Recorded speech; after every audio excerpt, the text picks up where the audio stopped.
शुरुआत अभी हुई भी नहीं है और बिहार में जलस्तर में भारी गिरावट का सामना करने को मिलने लगा है। गर्मी के मौसम में पेयजल की किल्लत बिहार की पुरानी समस्या रही है, लेकिन इस साल संकट के बादल कुछ पहले ही आते हुए नजर आ रहे हैं। इस साल अप्रैल महीने में ही पारा गर्मी का हाई हो चुका है। इसका असर भूजल स्तर पर दिखने लगा है। राज्य के अधिकांश इलाकों में जल की कमी साफ नजर आने लगी है और इसका असर कृषि पर, फलों पर, खेती पर दिखने लगा है। सबसे ज़्यादा जो प्रभावित इलाका है बिहार में वह पटना, गया, नवादा और नालंदा है।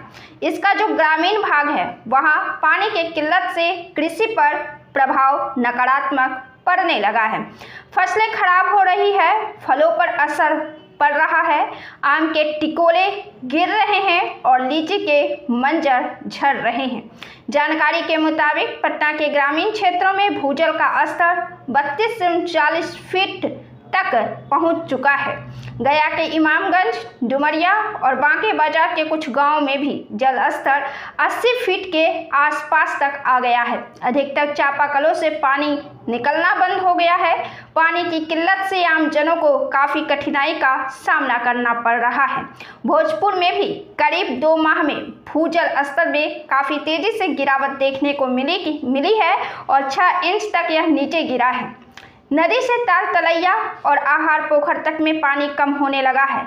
सोन तटीय क्षेत्रों में पेयजल संकट होने लगा है क्योंकि सोन नदी भी सूखने लगा है। जहानाबाद की 4 पंचायत में भी जल स्तर में गिरावट देखने को मिली है, तो वहीं नालंदा के 38 पंचायतों में भी पानी 50 फीट से नीचे चला गया है। ऐसे में एक सवाल उठता है कि क्या बिहार में जल स्तर की समस्या काफ़ी गंभीर हो चुकी है?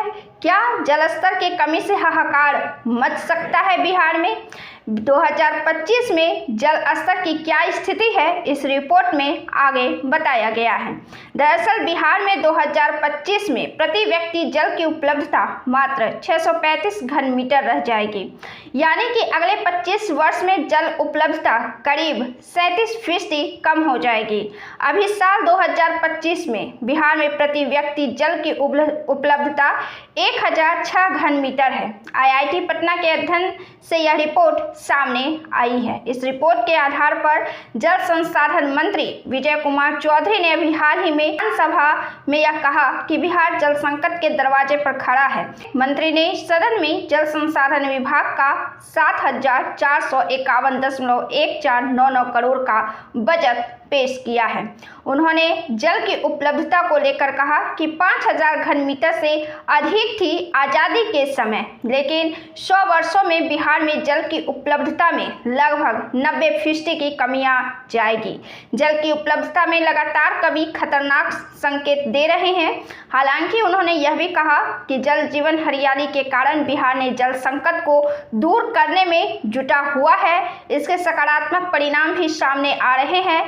इसी की वजह से बिहार में भूजल का क्षेत्र 929 वर्ग किलोमीटर तक बढ़ा है। उन्होंने कहा कि राज्य सरकार बाढ़ के समय नदियों के अधिशेष जल को सूखाग्रस्त और जल संकट वाले इलाकों में भेजने की योजना पर काम कर रही है। विभाग ने बाढ़ के पानी को पेयजल और सिंचाई के लिए उपयोग करने की योजना भी बनाई है। इससे भी राज्य का जल संकट दूर हो सकेगा।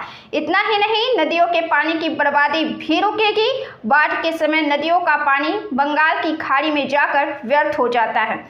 उन्होंने बताया कि विभाग ने प्रमुख नदियों के तटबंधों को ऊंचा करने और उन्हें सुदृढ़ करने की योजना बनाई है, जिससे बिहार में जल संकट पर अंकुश लग सके।